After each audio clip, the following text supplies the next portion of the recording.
Hi friends, welcome back to my YouTube channel. ನೋಡಿ friends, ಇವತ್ತಿನ ವಿಡಿಯೋದಲ್ಲಿ ಸುಪ್ರೀತಾ ಅವರು ನಟಿಸಿರುವ ಕನ್ನಡ ಚಲನಚಿತ್ರಗಳ ಬಗ್ಗೆ ತಿಳಿಯೋಣ. ಯಾರೂ ಕೂಡ ವಿಡಿಯೋನ ಸ್ಕಿಪ್ ಮಾಡದೆ ಕೊನೆ ತನಕ ನೋಡಿ. ವಿಡಿಯೋ ಇಷ್ಟ ಆದಲ್ಲಿ ಒಂದು ಲೈಕ್ ಮಾಡೋದಂತೂ ಮರಿಬೇಡಿ. ಅವರ ಮೊದಲನೆಯ ಚಿತ್ರ ಬಂದೇ ಬರ್ತಾಳೆ. ಈ ಚಿತ್ರವು 2009ರಲ್ಲಿ ತೆರೆಕಂಡು ಫ್ಲಾಪ್ ಆಗಿತ್ತು. ಅವರ ಎರಡನೆಯ ಚಿತ್ರ ಅಂಬಾರಿ. ಈ ಚಿತ್ರವು 2009ರಲ್ಲಿ ತೆರೆಕಂಡು ಬ್ಲಾಕ್ ಬಸ್ಟರ್ ಹಿಟ್ ಆಗಿತ್ತು. ಅವರ ಮೂರನೆಯ ಚಿತ್ರ ಪೆರೋಲ್. ಈ ಚಿತ್ರವು 2010ರಲ್ಲಿ ತೆರೆಕಂಡು ಅವರೇಜ್ ಆಗಿತ್ತು. ಅವರ ನಾಲ್ಕನೆಯ ಚಿತ್ರ ಪುತ್ರ. ಈ ಚಿತ್ರವು 2011ರಲ್ಲಿ ತೆರೆಕಂಡು ಹಿಟ್ ಆಗಿತ್ತು.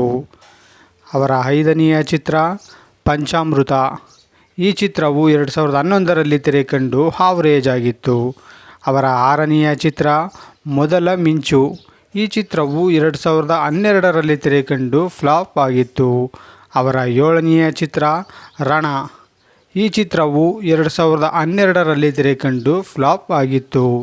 ಅವರ ಎಂಟನೆಯ ಚಿತ್ರ ಲೇಡಿ ಬಾಸ್. ಈ ಚಿತ್ರವು 2012ರಲ್ಲಿ ತೆರೆಕಂಡು ಫ್ಲಾಪ್ ಆಗಿತ್ತು. ಅವರ ಒಂಬತ್ತನೆಯ ಚಿತ್ರ ಕಾವೇರಿ ನಗರ. ಈ ಚಿತ್ರವು 2013ರಲ್ಲಿ ತೆರೆಕಂಡು ಫ್ಲಾಪ್ ಆಗಿತ್ತು. ಅವರ ಹತ್ತನೆಯ ಚಿತ್ರ ನೆನಪಿನಂಗಳ. ಈ ಚಿತ್ರವು 2014ರಲ್ಲಿ ತೆರೆಕಂಡು ಅವರೇಜ್ ಆಗಿತ್ತು. ಅವರ 11ನೆಯ ಚಿತ್ರ ನಾನು ಹೇಮಂತ್ ಅವಳು ಸೇವಂತಿ. ಈ ಚಿತ್ರವು 2014ರಲ್ಲಿ ತೆರೆಕಂಡು ಅವರೇಜ್ ಆಗಿತ್ತು. ನೋಡಿದ್ರಲ್ಲ ಫ್ರೆಂಡ್ಸ್, ಸುಪ್ರೀತಾ ಅವರು ನಟಿಸಿರುವ ಕನ್ನಡ ಚಲನಚಿತ್ರಗಳ ಬಗ್ಗೆ ತಿಳ್ಕೊಂಡ್ರಲ್ಲ.